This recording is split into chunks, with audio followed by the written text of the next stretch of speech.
Assalamualaikum warahmatullahi wabarakatuh. Kali ini kita akan ceritakan kebakaran hebat melanda Hollywood Los Angeles. Kisah ini memberikan pelajaran yang sangat berharga. Namun sebelum itu tuliskan di kolom komentar dari mana asal kalian. Seru banget rasanya bisa tahu, teman-teman yang menonton dari berbagai daerah, terima kasih sudah berinteraksi. Yuk simak ceritanya. Malam itu, Hollywood bersinar lebih terang dari biasanya. Sebuah acara megah sedang berlangsung di salah satu gedung termegah di kota itu, sebuah teater tua yang terkenal sebagai tempat berkumpulnya para selebritas dan tokoh ternama. Lampu sorot memancarkan cahaya ke langit malam, sementara karpet merah digelar sepanjang pintu masuk. Semua orang yang hadir malam itu berpakaian mewah dan berpenampilan sempurna, mencerminkan aura kemewahan yang sudah menjadi ciri khas kota itu. Acara tersebut merupakan penghargaan tahunan yang selalu dinanti-nantikan, tempat di mana orang-orang berpengaruh saling memberikan pengakuan atas pencapaian mereka. Para tamu bersorak dan berbincang dengan riang, diselingi denting gelas anggur yang berdenting satu sama lain. Namun di tengah suasana gemerlap itu, ada satu momen yang menjadi sorotan tak terduga. Seorang wanita bernama Clara, seorang aktris terkenal yang dikenal karena keberaniannya berbicara tanpa filter, naik ke atas panggung untuk menerima penghargaan sebagai ikon tahun ini. Dengan gaun hitam berkilau yang membungkus tubuhnya dan senyum percaya diri yang terpancar, Clara tampak mempesona. Namun saat dia mulai memberikan pidatonya, suasana berubah. "Aku ingin berterima kasih kepada diriku sendiri," katanya dengan nada penuh percaya diri yang memicu gelak tawa dari para penonton. "Karena jujur saja, siapa lagi yang bisa aku andalkan? Tuhan? Tuhan bahkan tidak bisa menjawab teleponku." Candanya, yang disambut oleh tawa yang lebih keras. Penonton terbahak-bahak, beberapa bahkan berdiri sambil bertepuk tangan, menganggap ucapan itu sebagai lelucon cerdas yang penuh keberanian.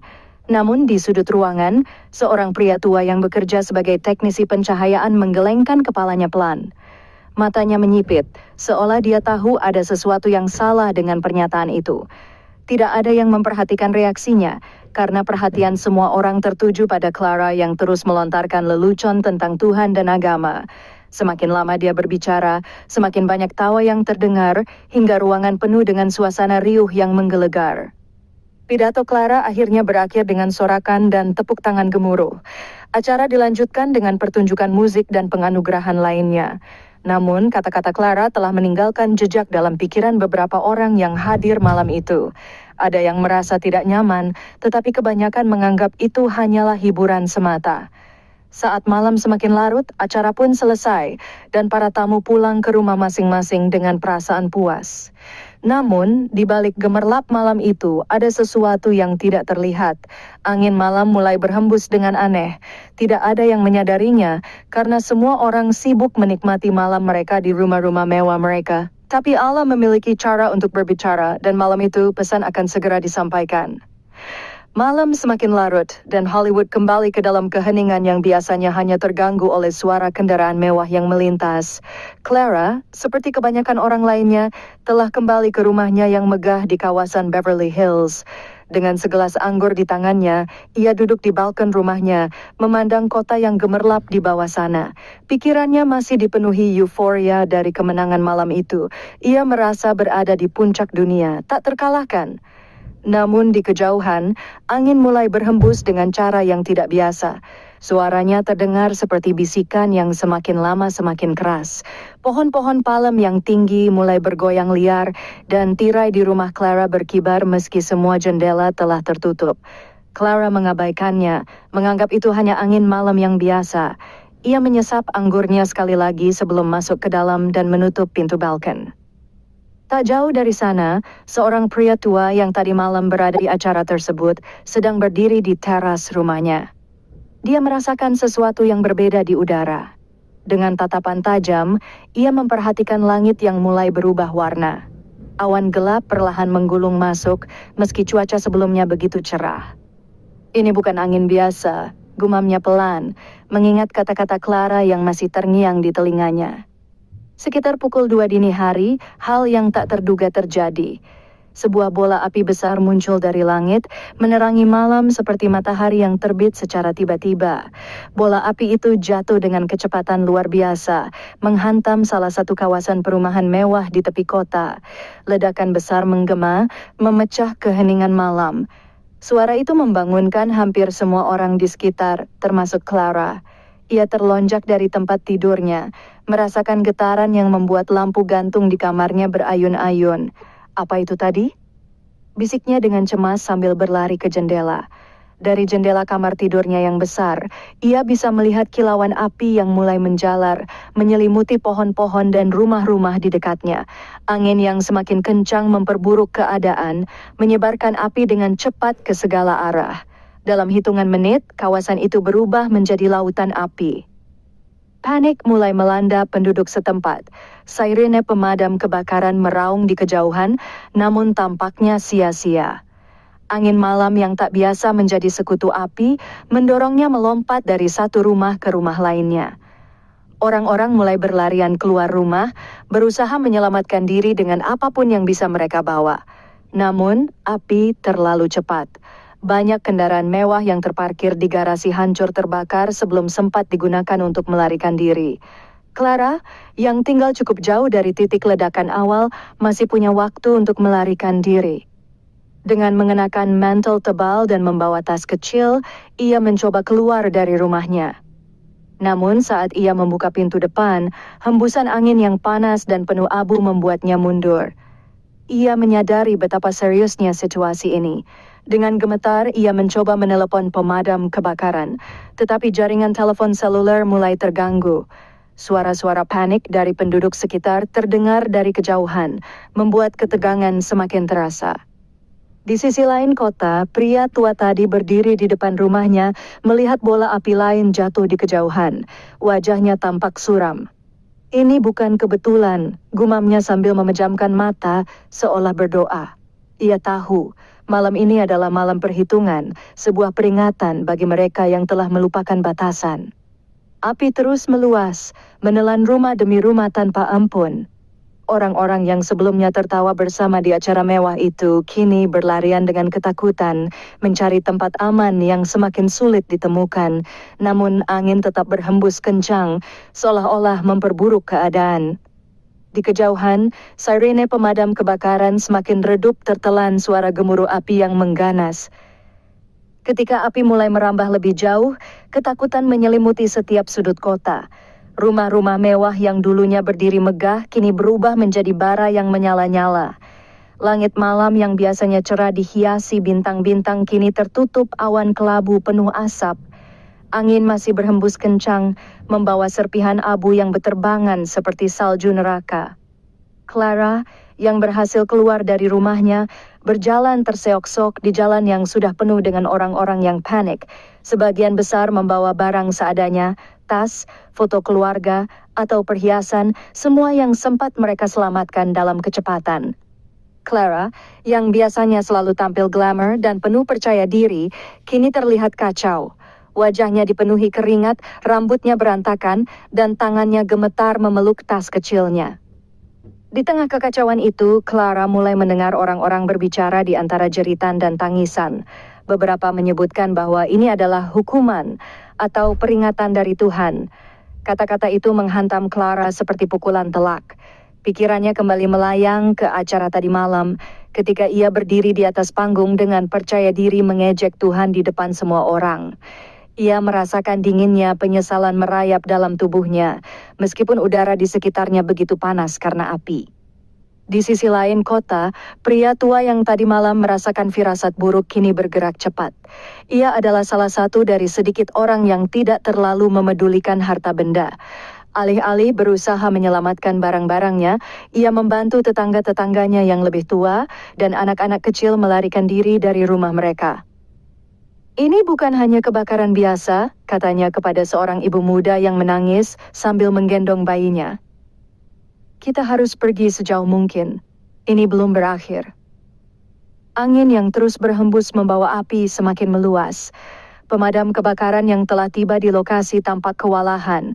Mereka menyemprotkan air dari mobil pemadam, tetapi angin membuat api sulit dikendalikan.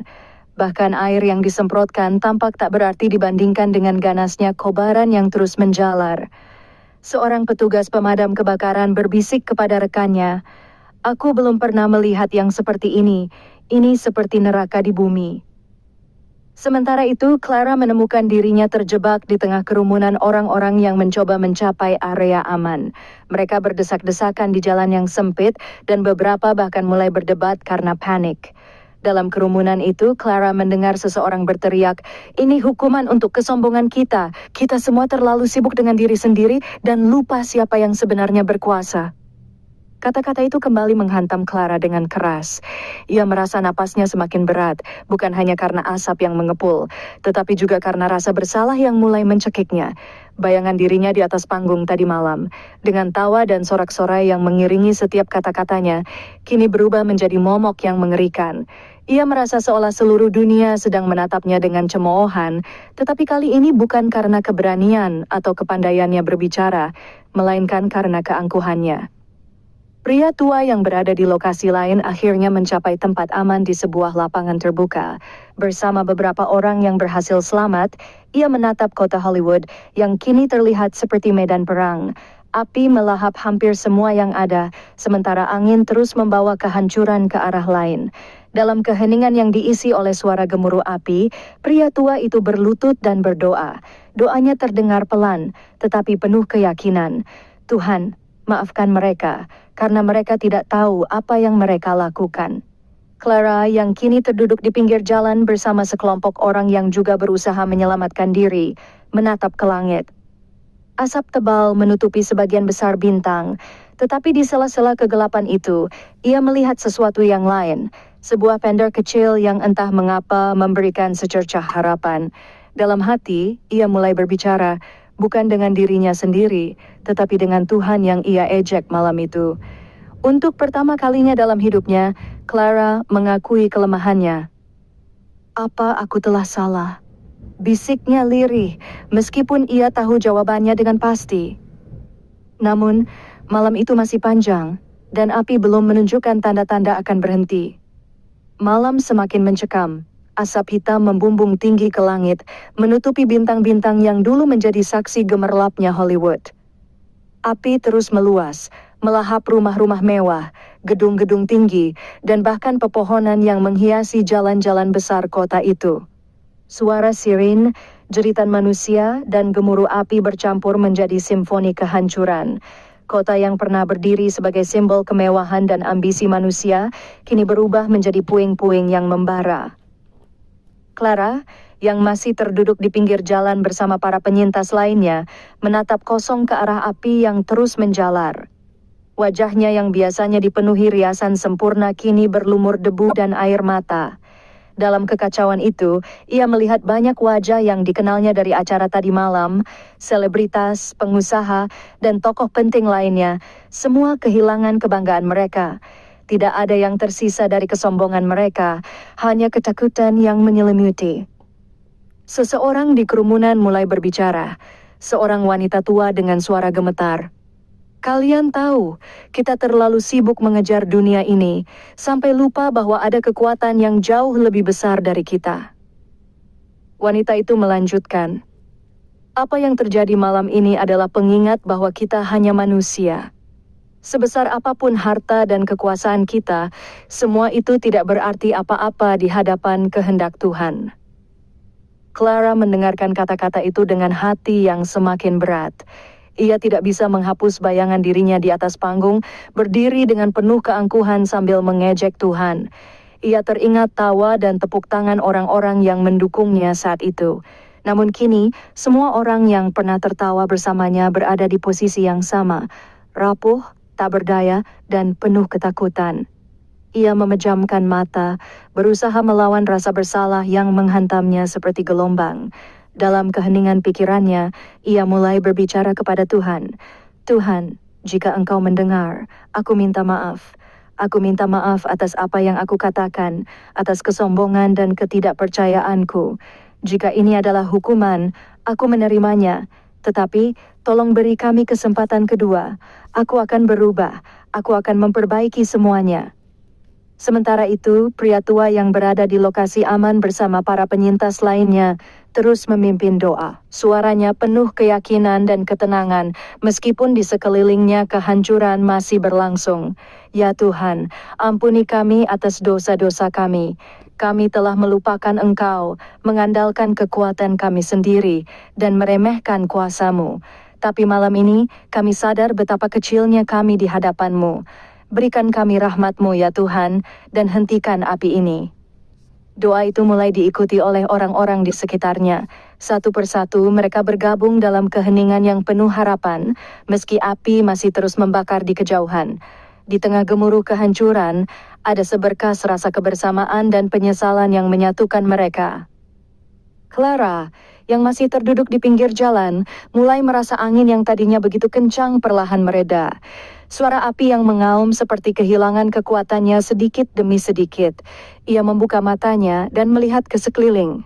Orang-orang yang tadinya dipenuhi panik, kini mulai terdiam, seolah menyadari bahwa sesuatu sedang berubah. Di kejauhan, pria tua itu berdiri, menatap ke arah api yang mulai mengecil. "Doa kita telah didengar," katanya dengan suara pelan, namun penuh keyakinan. Orang-orang di sekitarnya terdiam. Beberapa mulai menangis dalam keheningan, sementara yang lain memandang langit yang mulai cerah.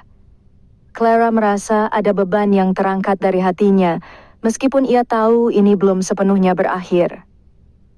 Malam itu, Clara menyadari bahwa hidupnya tidak akan pernah sama lagi. Kata-kata yang pernah ia lontarkan dengan sombong kini menjadi pengingat akan kelemahannya sebagai manusia.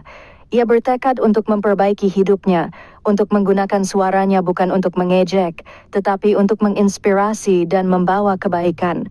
Namun api belum sepenuhnya padam, dan tantangan berikutnya masih menunggu.